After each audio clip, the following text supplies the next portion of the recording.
in police precincts, in black homes, in white homes, in Latino homes, in Asian homes. I think we need heaps of grace to be released so that we can start receiving truth. I don't think we're going to receive truth until we start applying grace. Welcome to the Badass Dad podcast, where we are a band of brothers committed to forging stronger fathers. Hey, thanks so much for listening to this episode. This is being brought to you by the generous donations of the people who have made contributions at our website, which is BadAssDads.org, BadAssDads.org. You can also find some promotional shirts and other ways to support the podcast as well. But just want to thank you guys so much for your support. Enjoy this episode. Welcome to the Badass Dad podcast. KDH here on the mic, and very excited to have my good friend Darius Wise across the table from me. Darius, how you doing? KDH, doing good, man. Yeah. Always doing good. I'm always good when I'm with you. Yeah. Well, man, we're going to jump into some stuff. We had a conversation just a little more than a week ago when I was able to, I came by your house and you and I and Jay sat down and, man, we were talking. I was like, dude, man, why do we not record this? Because it was just so rich. And, as the good word says, you walk with wise and you become wise. So I always feel when I get to walk with you, I become wise. But I'm going to do something a little different. We actually have never done this in some 60 episodes that we have recorded. This 60 episodes? I know. We're over a year into this. Jeez. And so I'm going to ask you actually to do something for us just as we begin. So I'm going to ask you to pray for us. You love curveballs. Let's do it, man. Right, man. Should I do it now? Do it now. Lord, thank you. Thank you that you do all things well, and just appreciate the time that we're getting to spend on the mic and talk and dialogue. Not monologue. So much of what's happening in our country right now, people aren't listening. And so, Lord, I just pray that you would give us ears to hear and that you would open our hearts to see things differently and move the needle. In Christ's name, amen. Amen. Well, we have been talking for the last couple of weeks and trying to get on the mic and trying to get together, and, just timing didn't work out. And, one of the things that I do value in you is you love to be prepared. You love to be structured. And I think maybe one of the roles that I have in your world is to create that disruption. I don't know if I want that. I mean, because you text me and said, hey, what are some questions you want to talk about? I'm like, no, I'm not doing that. Yes, you did. You didn't say that. You go, he's super broad. Yes. Super broad. Nothing specific. Yeah. I'm like, okay, Kevin's being Kevin. Yeah, I think the title of this is going to be, listening for a change. If we really want to change, there's going to have to be listening at the beginning. But, I'm going to take a little different stance in coming here. And I wish I knew where this quote came from, but I've had this for better than 20 years. Wow. And it's just been with me. But it was, the greatest cause of atheism in the world today is Christians who acknowledge Jesus with their lips and walk out the door and deny him with their lifestyle. And, I'm watching so much of what's being said, in hate. And it just seems that hate is begetting more hate, And, darkness is creating more darkness, and that there has to be light and love that comes through this. And so I want us just really to spend some time, because when I shot you a text a couple weeks ago, and I said, man, in the midst of all this, this unbelievably horrific crime, murder that happened with George Floyd. And here I am trying to raise two young men in a predominantly white neighborhood, where I am, and I'm white, my kids are white. How do we have a perspective? How do we understand? I think I ended up, sending you a little bit of a William Blake poem, it just says, the vision of Christ that thou doth see is my vision's greatest enemy. And then he goes on and describes, yours kind of looks like you, mine kind of looks like me. And then in the end, he says, both of us read the Bible day and night, but you read black while I read white. And just, I want to get some perspective. I want us to have this conversation that I think so many people are missing, but maybe there's not, maybe there's more people that are having the conversation. They're just not getting the voice out there. Yeah. And so let's just go from there and just talk about it and even our relationship, and kind of where we've been over the years. And so you have amazing fruit that is in your life and is coming out in so many ways. And so I thank you so much once again for being here. So let's do it. Let's get after it. Let's do it. All Let's right? get after it, man. Yeah. So tell me, here we are. One of the things that you mentioned that I absolutely loved, and I'll let you use the little bird analogy. You had a little mama bird that was out back on your fence that I thought was a great analogy. But you were talking about how raising 2 young boys and then 2 other girls as well. So 4 children in your household, and relationships to police and culture and everything else. And so you told the story, I think you remember, of the nest with the mama bird there, and how you didn't want your kids to have to learn how to, if a cop approaches you, this is what you do. You wanted to show respect, yet not be fearful. Yeah. So there's a nest in my community. It's right outside our back porch, and there's also a walking path in that right next to the nest. And so the nest is kind of off the beaten path, if you will.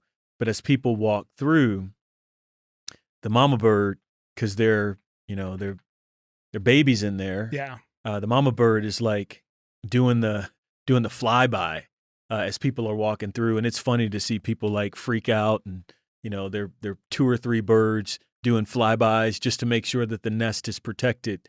And the analogy I provided you was, as it relates to the question that I get a lot is, hey, as a black man, are you going to prepare your kids to be racially discriminated against in relationship to police? And let me say this. I know full well the implications of police brutality in our country. Know far too well. In fact, it's brutal. It's specifically over the past several months. The consistency by which this is happening is heartbreaking, man. But my point, when I'm asked that question, I liken it to this nest next to my house. And what happens is, when people, myself, I run a few times a week. When I run past this nest, I am anticipating being harassed by the birds, if you will, because I've already got in my mind. And in fact, I was running today, and not even running on that path because the birds aren't there anymore.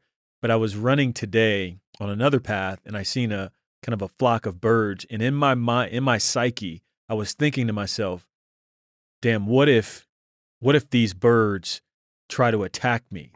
Because I've got fixated in my mind that birds close to me while I run mean that they are going to attack me. They think that I am somehow going to impede on their space, and so they're going to attack me. So psychologically, I've got this, because of this experience, I have now fashioned behavior around navigating birds during my run. The mind is an incredible tool. And so the reason why I say, when people ask me the question as it relates to, hey, are you going to have the conversation with your kids around being harassed by police or being pulled over by a policeman, specifically your boys? Are you going to have that conversation with them because they're becoming of age now, where they're going to be driving in a few years? And my answer is no. I'm not going to have that conversation with my boys. And here's why. I don't want my sons psychologically thinking that police police officers in totality are bad, right? They mean harm to you. As a black man, they mean harm to you. I want to prepare my sons to respect authority, period. And we've equipped our children to learn to respect authority, irrespective of whether or not you have on a badge. That be teachers, that be principals, that be coaches, that be police officers, that be anyone in our society that holds a position, that be your boss. Anyone in our society that holds a position of authority, I want to teach you, our philosophy is teaching them to respect lanes and positions of authority, period. And so if a police officer whose primary function is to protect and serve pulls you over, if it is out of ill will because of the color of your skin, what they're going to find when they interact with you is someone who respects authority, period. And if they do something to you at that point that is outside of the bounds of protecting and serving, which we've seen police officers do quite a bit, if they do something to you, then we'll hold them accountable. But I don't want my children growing up with a posture that, hey, because this has happened, because this is a pattern in our society, now you have to psychologically be held captive by someone else's experiences. I want you to know that this stuff is happening. I want you to be aware that this stuff is happening, but I don't want you to live in fear that this is going to happen to you. If it does, we'll cross that bridge when we get there. But I'm not one to provoke or evoke fear-based living. I believe in freedom, right? Mm-hmm. A lifestyle of freedom. And so a lot of that has to deal with the psychological impact of, it's why I use that analogy. If I run down the path, if I'm feeding my kids this reality that, hey, police officers are bad, and when they pull you over, you ought to be concerned for your life, then every time, hopefully they don't get pulled over a lot, but every time they get pulled over, they're going to be thinking, this cop means me harm. Yeah. And they're going to be flinching the whole time. Absolutely. Always be flinching. Absolutely. And I think one of the things I said to you is kind of like dogs can smell fear. Yep. And I noticed like with my youngest son, he's a little afraid of dogs. Better with our own. You remember we got a dog now, okay? But just learning that and learning to not to be afraid, because even just a few minutes ago before we got on the air, you talked about one of the things that is a wise family value is grit. And it's hard to have grit if you're walking around in fear. Absolutely. So go ahead. Yeah, I think we don't want to raise kids. Our philosophy in terms of raising our kids is to steer as far away from this idea that we need to see the worst in people. Mm. I don't want to see, when I interact with people for the first time, irrespective of what they do, irrespective of what's being said about them, mm-hmm. Irrespective of where they're from, what socioeconomic class they're from, what race they are, I want to give people the benefit of the doubt. Yeah. Right. So if I meet you, Kevin, and this person's told me this about you, and my experiences are different than what's been said, then I want to give you that benefit of the doubt. I don't want to hold you captive to what somebody else said about you. Yeah. And so, yes, is there a gaping hole in our country as it relates to accountability on the police force? You would be blind if you said no. Yes, there is. Are there bad cops? Yes, there are. Do we have a problem in our society? Yes, we do. As it relates to police brutality, yes, we do. We do. Does that mean that I can lump every cop, every officer I know, which I know many, right? Can I lump all of them into that bucket? You'd be foolish if you did that. Yeah. Because there's so much good happening, and we're seeing it. It's just not being publicized as much as the stuff that's not good that's happening. There's so much good happening, and that's happened in our society at the hands of cops. And so here's my rationale: don't throw the baby out with the bathwater, right? Like let's see some of the good. Let's tease out the bad. Let's handle the systemic injustices that are perpetuated, that have been perpetuated for centuries in our country. Let's handle those things, but let's not throw the baby out with the bathwater. Yeah. And I say that for other communities, right? Like you can't, I hear people say, well, black people are this. Huh? Right. How many blacks are in our country? Yeah. How many African Americans live in America? Right? So all of blacks are this. Right. Well, white people are this. Really? Because I know a lot of white people, and most of them are different. Right. Now, there are some similarities, right? There's some similarities. We could talk about those. But yeah, I just think when we start lumping, making these sweeping statements that holistically define a people group, I think we get into trouble. Yeah. We get into a lot of trouble. We limit our capacity to see the uniqueness in which each human being is created in. Yeah. So, and I think it seems so prevalent to get lost in some of the rhetoric that's going on and the debates that are going on, and really things go down a rabbit hole, and then it just ends up to, if once my energies get to a certain level, then I'm just going to start calling names, whatever it is on both sides of it. And, it was really interesting. We already talked about this, but I want to bring it up. I had shot you a text, and this was a couple weeks ago, and it was just after I'd finished, rolling, doing some jujitsu with some law enforcement guys and gals. And man, my heart was just broken, man, because all of these guys were just completely condemning the actions of these handful of cops.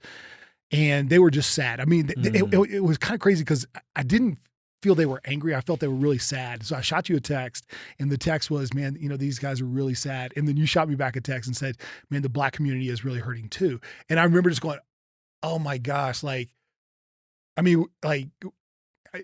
perception, we're boys. I mean, we're tight. And then I was like, dude, okay, I'm completely missing something. And so instead of me just stewing on it or letting it go or whatever, the moment we got back face to face, I was like, we're sitting at your kitchen table, and I said something to you, and I just say it because I think too many times people get butt hurt in a relationship about some communication, and they interpret it one way, and they don't ever hear butt hurt. Yeah, I've never heard butt hurt.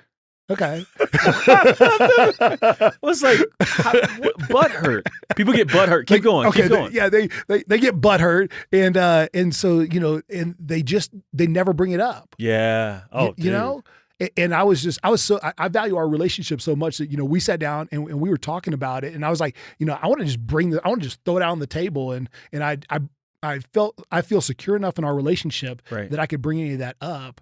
And we did, and we ended up having a conversation. And so, yeah, but I wonder, I mean, I just think so much of that is happening in society. Either they don't know someone of a different ethnicity or whatever, or if they do, they're walking around on eggshells and they don't really have a real conversation. So what do you say about people?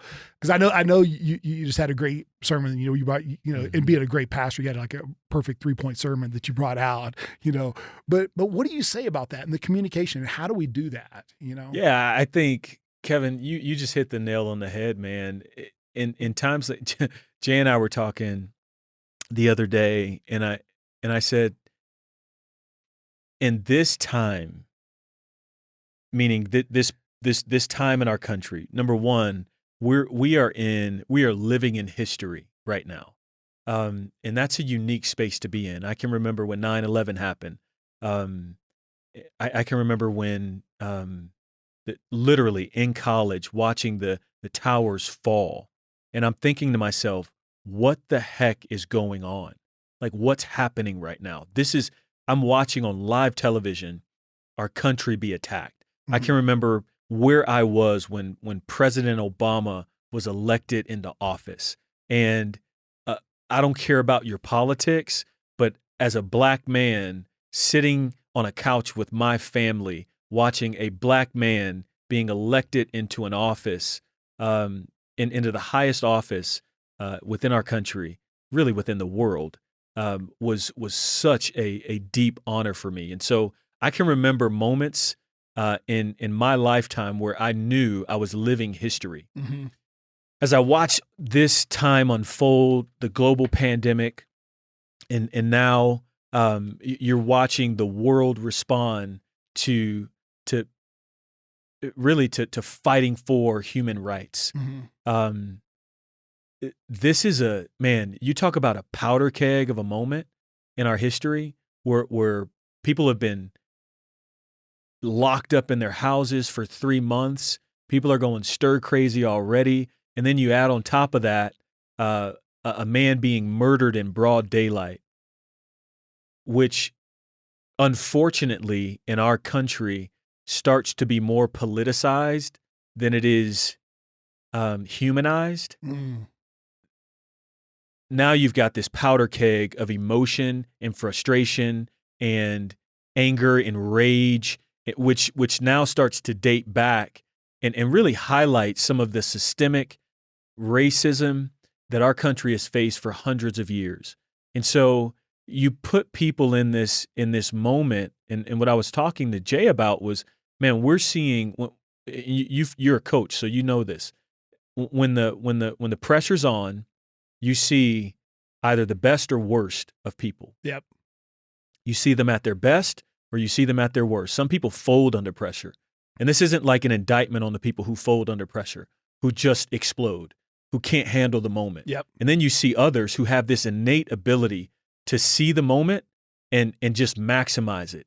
And you look at that guy and you go, dang, they're special. That guy or that gal. And then you go, dang, they're special. They took this high pressured moment and they didn't let it swallow them up. They were cognizant of it and they took advantage of it. I think you're seeing that in our country today. Like I scroll through social media and I'm watching people literally make a fool of themselves. People that I love, people that I value, people that I appreciate and respect make a complete fool of themselves by just verbally vomiting everything that's on their mind. Yeah. Every negative thought they've thought about a people group, or every negative thought they thought about police, or every negative thought they thought about blacks or whites, or whatever the case may be, you're seeing people respond in a way that isn't cognizant of the bigger picture. And here's my rationale for moments like this. It's grace and truth. You know, Jesus was full of grace and truth. He was full of both. Yes. There's a truth that needs to be spoken. But man, I don't have to bite your flipping head off to speak it to you. I can speak that truth to you with grace, understanding that you're a human, understanding that you're my brother, understanding that we've traveled a long road together, cognizant of the moment, but also cognizant of the moments that we've lived together. And even if you're not a friend, cognizant of your humanity, right? That you have a story, that you've got experiences. I think there's a lot of talking happening right now and very little listening. Very little listening. We're talking to be heard and not posturing ourselves with humility to listen. And so how does that happen? How do we have these tough conversations? How do we have that conversation at my house the other day where you said, hey man, cops are hurting. And I said, yeah, cops are hurting, but black people are hurting too. How do we have that conversation? Yep. Because we are doing our best to listen to each other, to posture ourselves with humility and go, hey man, tell me why cops are hurting. And you're going, bro, tell me why black people are hurting. I don't know what it's like to be black because I'm a white guy from Texas. Right.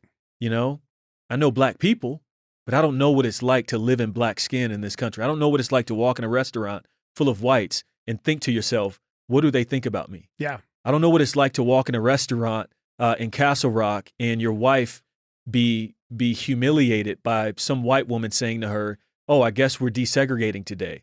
I don't know what that's like. Yeah. And so I can imagine that 400 years of oppression in this country and have been was difficult for your ancestors and your grandparents and your great-grandparents and your great-great-grandparents, right? Like, I don't know what it's like to be black. And I can say to you, bro, I don't know what it's like for your friends who are cops, who have to police in areas where they are called pigs and, I mean, spit on and thrown and stuff thrown at them. I don't know what that's like. Right. So help me understand what they're feeling in this moment so that I can feel with them, not blame them, because yeah, they are a part of the institution, but they're probably not part of the problem. Right. They're probably trying to be part of the solution.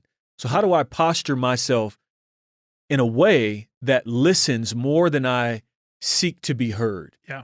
Even when I feel like I'm not being heard, right? You're married, I'm married. We both know what this is like, right? You getting into an argument and tempers are flying high and you're at a point where you're like, okay, we're both just screaming at each other and nobody's listening. Yeah. What does it take? It takes somebody to go, all right, let me shut up. Let me shut up. Let me listen. Let me not try to be heard in this moment, but let me hear my wife. Mhm. Let me hear my husband. Yeah. Whatever the case may be. So I think there's a grace and a truth. There's lots of truth right now. There's very little grace in our country.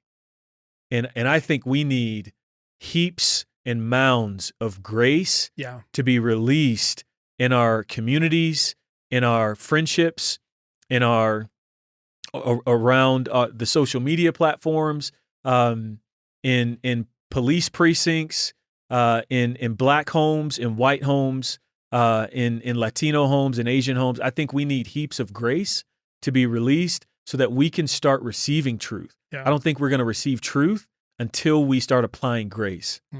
That's so good. That is so good. Let me take a stab at something, and then I'll let you. I'll let you correct me on this, because one of the ways that, and I think you and I have talked about this, but wisdom is not just knowing what to say and how to say it; it's knowing when to say it. There's a timing for it, for sure. But so some people may say, especially people of my complexion, would say, "Hey, you know what? Not only do Black lives matter, but all lives matter." Now here's the issue with this. You have 4 kids. And so if Daniel gets hurt, he gets injured, okay? And he breaks his arm playing football like a few years ago. And you love him, you appreciate him, but someone just comes and says, "But all your kids' health is important." Right? But all of them need to be Preaching. And you're like, you're missing the point. My son is hurt right now. It's this one right here that is hurt in this moment. And so where we could miss going, okay, yes, we're not denying that all lives matter, but in this moment, when one part of the body hurts, the whole body can empathize with it. You just nailed it. Yeah, I could not have spoken that any better, right? Like again, I think we've politicized this movement so much that we've missed the broader point.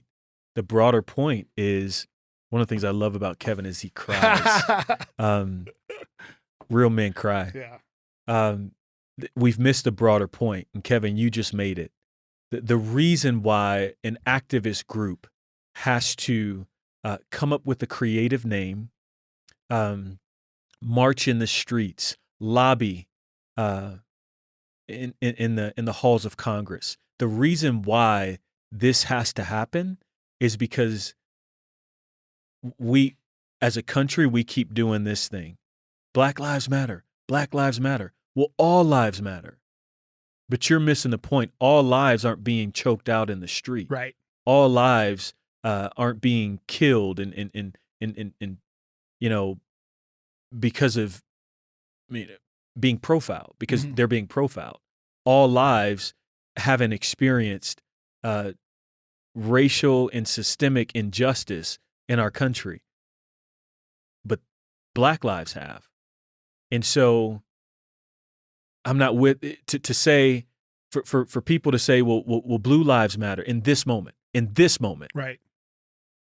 For people to say blue lives matter, all lives matter. It is a smack in the faces of Black people in this moment. Do blue lives matter? I'll say that again. You'd be foolish to say they don't. Do all lives matter? I believe that every human being is made in the image of God. Yes, they do.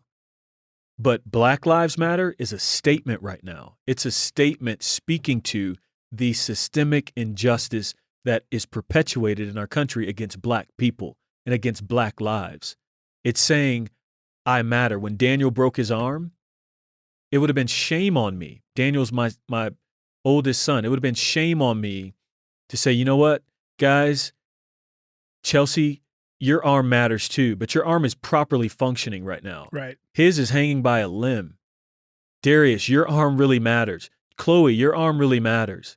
But Daniel is the one in the hospital right now. Daniel is the one hurting. So we as a family, we rally around Daniel. Like, that's what's needed in this moment. It's not, Hey, would they just get jobs? Hey, would they just get off their lazy butts? They're milking the system. To say those things right now, irrespective to what kernel of truth could be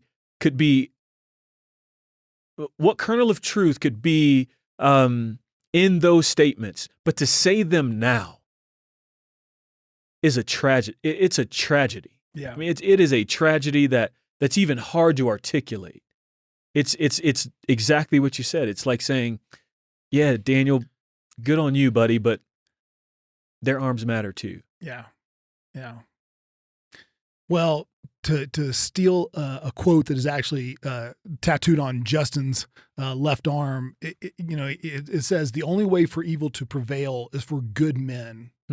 I'll say badass dads to do nothing. Come on. One of the things I share with you is I really think for the revolution to take place, for the real change to take place, I think it's going to start with fathers. Heck yeah. And so I think it's our responsibility here as badass dads to step up to the call, because it's so much easier for us to raise strong kids than it is to try to fix broken men. That's it. And so let's talk a little bit about, man, what as dads can we do to step our game up to in this season that we're in right now, to take the mantle, to lead the charge and be the tip of the spear. Dang. Love that. Kevin, first, I could not agree with you more. Me and my neighbor were in the backyard, kind of chopping it up, talking as we were mowing the lawn. I was mowing my lawn, and Sean is a black man, and we reference so much of this season, just kind of debriefing the season that we're in, and some of the comments that are being made, and all that's going on. And he said something I think I could not agree with more. I actually said this 20 years ago, being interviewed on a radio station in Atlanta, and he said, "Man, D, so much of this, the ills of society start in the home. Like, man, the impact of the father in the home, it is impossible to quantify the impact that each father that's listening to this podcast has in their home, and the impact that each father plays in the development of their children's worldview, response, and even I would say educating our children, nurturing our children, the environment we create for our children to understand this topic more broadly. We made a decision 9 years ago, really 10 years ago. We've been in Colorado for 9 years, but 10 years ago, we lived in a homogeneously black community. And we loved our community. My wife grew up in South Central LA, go Compton. I grew up in Detroit, Michigan, a suburb right outside of Detroit, Michigan, go Detroit. And then we moved to Atlanta to go to college. I moved to Atlanta before college because I was wilding out. But you heard that on the last podcast. Right. But moved, and we met in college. And Atlanta is what many in our country call the Black Mecca. And man, I was introduced to my Black heritage when I was in Atlanta, and I loved it, man. It was such a rich experience. But we made a decision after when we first start having kids that, you know what, for us, we wanted to raise our kids in an environment that wasn't all black. It wasn't homogeneously black. And I wanted my kids to have a more diverse experience. I believe that everything's better with diversity. I believe that heaven is going to be diverse, and there won't be a black section and a white section and a Latino section in heaven, right? Every tribe, every tongue, every nation. And our prayer, Jesus's prayer, was that thy kingdom come, thy will be done on earth as it is in heaven. And so our task as Christians is to bring heaven, the what's manifest in heaven here on earth. That's what I want. And so I want my kids to experience the beauty of diversity. And yes. so we chose to move from a very black Atlanta to a very white Denver. Very, very white. Very, very white Denver. And we did that purposefully. And we live where we live in Denver purposefully. We live on our block exists. We have Indian, Latino, white, mixed race, Asian neighbors. We live where we live intentionally because we value diversity.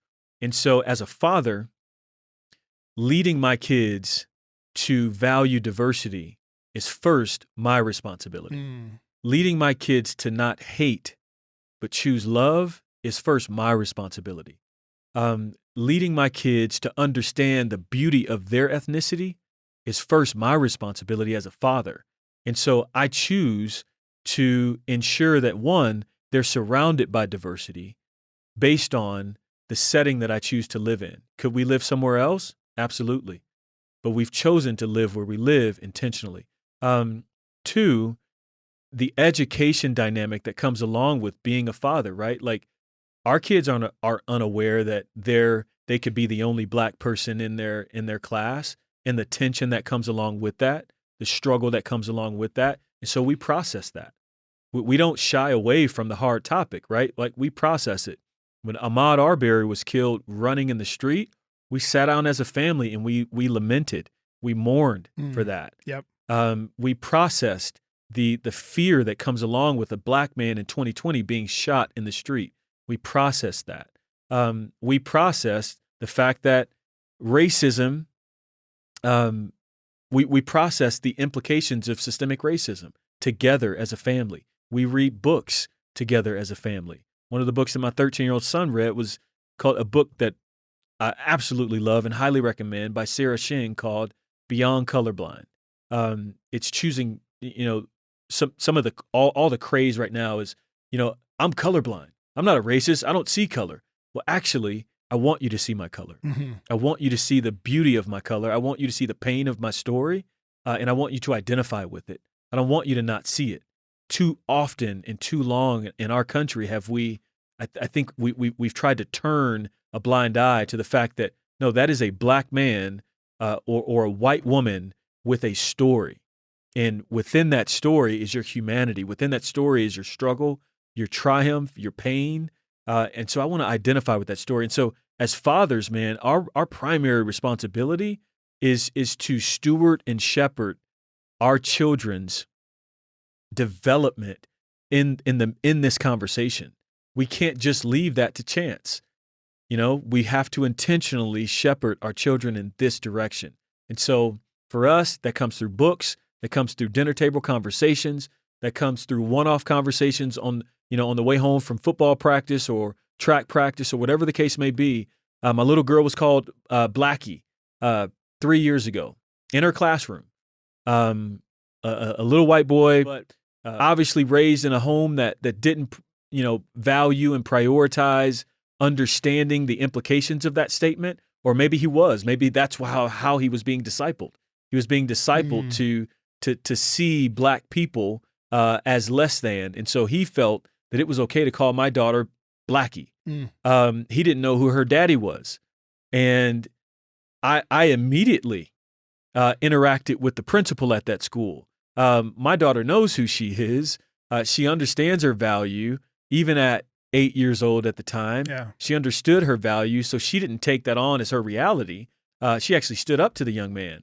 But if I wasn't having conversations with my daughter, man, that could have drastically impacted how she's seen herself. Yeah. But every day she wakes up, her daddy tells her she's beautiful. Yes. Every day she wakes up, she understands the value of being the skin color she is, and God made her that way intentionally. And so it's my responsibility, it's our responsibility as fathers to carry that weight in a way that equips, that trains, that disciples, and really equips our children to be contributors and bridge builders, not erect walls around, well, we're black and, they're white, and so we don't interact with them. No, it's to build bridges. Yeah. Yeah, you can have a white friend. You can have a Latino friend. You can have an Asian friend.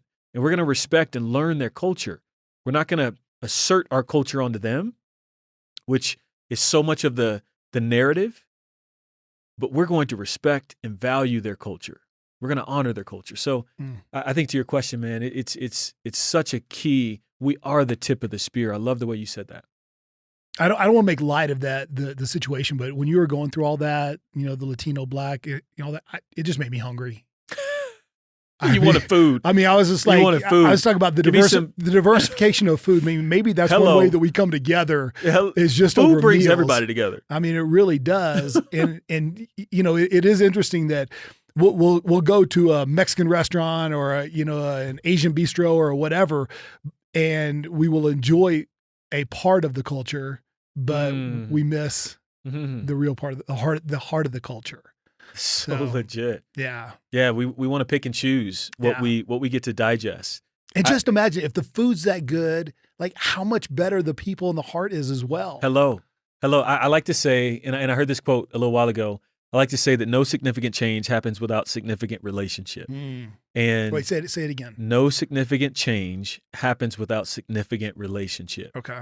Meaning the change that I think is needed, it goes back to your point around listening. The change that's needed in our country, it won't happen without relationship until we get into relationship with people who are different than us.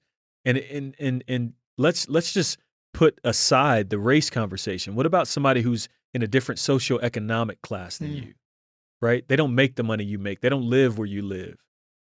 Our predisposed judgments, our biases against poor people, our biases against rich people, our biases against the middle-class mom. No significant change happens without significant relationship. And so until I get close to the problem, proximity is a big deal, right? Yes. Jesus was really big on being close to the problem, but the Pharisees were like, no, you can't interact with those people. Right. Jesus was like, screw that. Yeah. I'm getting in the trenches. I want to be close to the prostitute. I want to be close to the tax collector. I want to be close to the broken people. Like everything that society says no to, how do we get close to the problem? No significant change happens without significant relationship. Well, let's talk about some of the roles of fathers play also, because and there's a lot of different metrics that people have used, but I think one of the challenges that we face right now, which is systemic as well, is just where we placed men in the roles that men will have. And, I forgot how John Eldredge puts it, but basically we're castrating men. We're cutting their balls off. And we're forgetting that, at least some of the roles that men play is they are the warrior, the king, the priest, the shepherd. They need to be able to play all these roles. And I think what happens is too many of us, myself included, grew up without a dad in the home, but the great part is, as my good friend Chumba just shared last week, that it really does take a village. And when he grew up in Cameroon, I mean, if you were acting like a fool out there, then some mama's going to like whoop your ass. Come on. But that doesn't happen as much in our world we have now. So let's talk a little bit about the roles of fathers and I think you're doing just a marvelous job. And once again, I think about our relationship that we've had over the last 9 years, and going all the way from one of your favorite stories of when we first met, and a little tear came to little baby tear came to my eye. He was weeping, and through all the trials and when I was sitting in y'all's house the other day, there was an emotion that just came over me, just realizing where you guys came from. Where I saw you guys, all 6 of y'all crammed in that tiny ass little apartment. And then to see this gorgeous, beautiful house you guys have now, man, I don't know. I don't even know what the question was, but man, I'm so proud just to see where you guys have come and just the impact that you're making on the world. So brother, I mean, I told you guys, he's one of the reasons I love the guy. Yeah. I think we are all on a journey, and I think my old mentor used to say the journey is just as important as the destination. Like oftentimes we're such in a hurry to get nowhere. I'm in a hurry to get the house. I'm in a hurry to get the job. I'm in a hurry to get the to be debt free, or I'm in a hurry to like be successful. What is that? What does that mean? Well, the truth of the matter is the friendships, it's the struggle and the perseverance, I think, that makes the triumph that much sweeter. And even more, it's the people you get to do that with. It's the friendships that you develop in the struggle, in the perseverance. It's the late night conversations that we've gotten to have, or the long talks, unplanned talks, or the talks over beers, or whatever the case may be. I think it's that stuff that's made this season of our lives that much sweeter.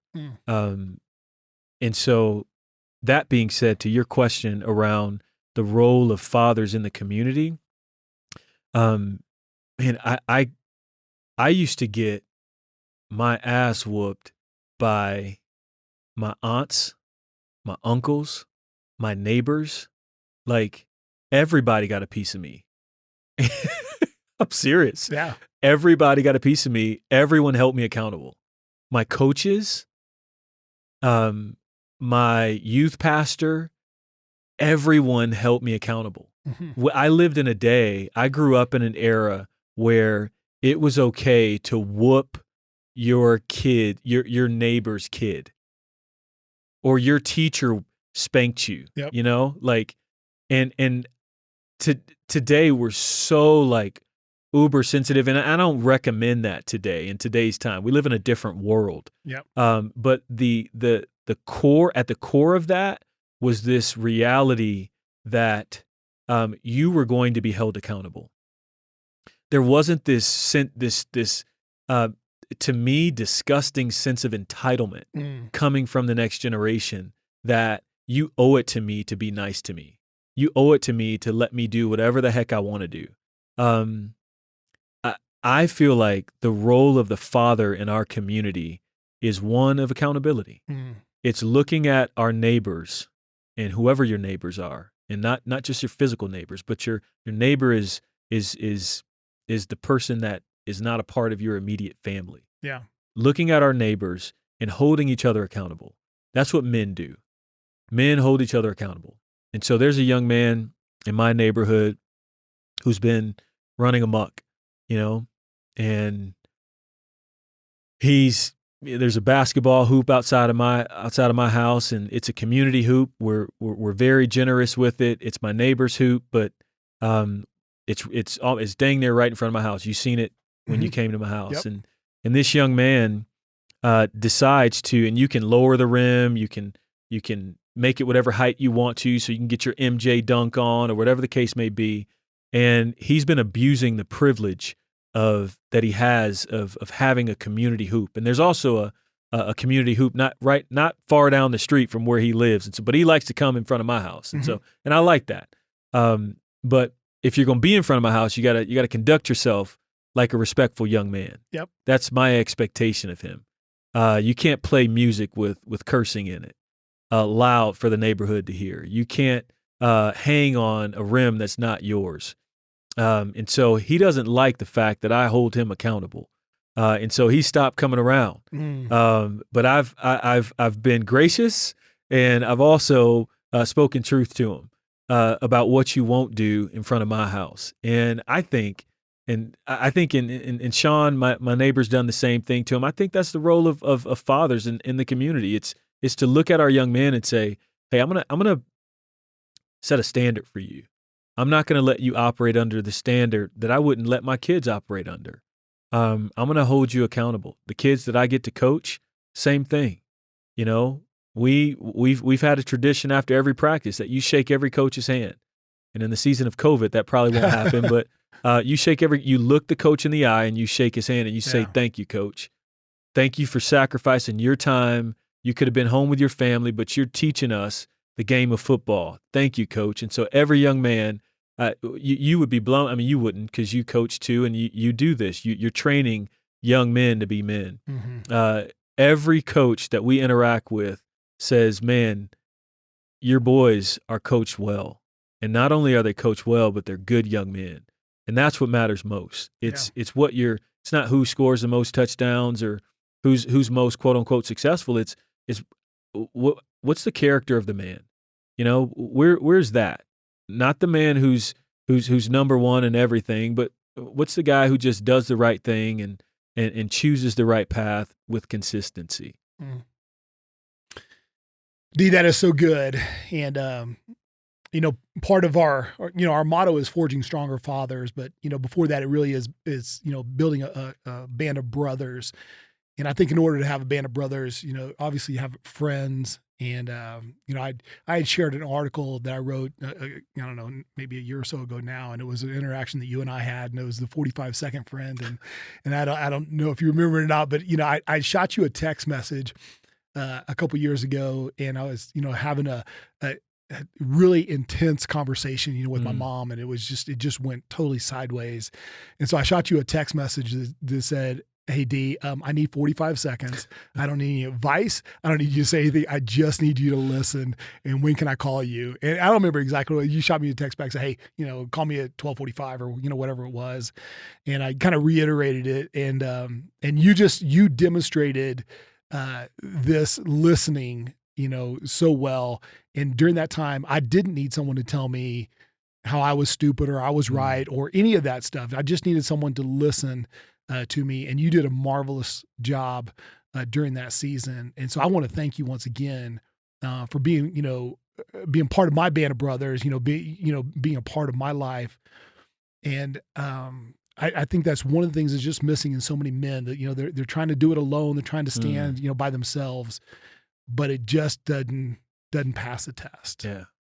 So, yeah, it's impossible, man. We can't do this alone. It's why I'm so grateful for, and I'll reiterate that, bro. Your relationship has sharpened me. It's helped me accountable, and it's made me a better version of me. And that's what I want from brothers. Yeah. And you've provided that. It's why we've irrespective of distance, of season of life, we can link up, and it's like, yeah, we've been together for the 6 months that we haven't connected. Yeah. And that's unique. And I think that's something we fight for too.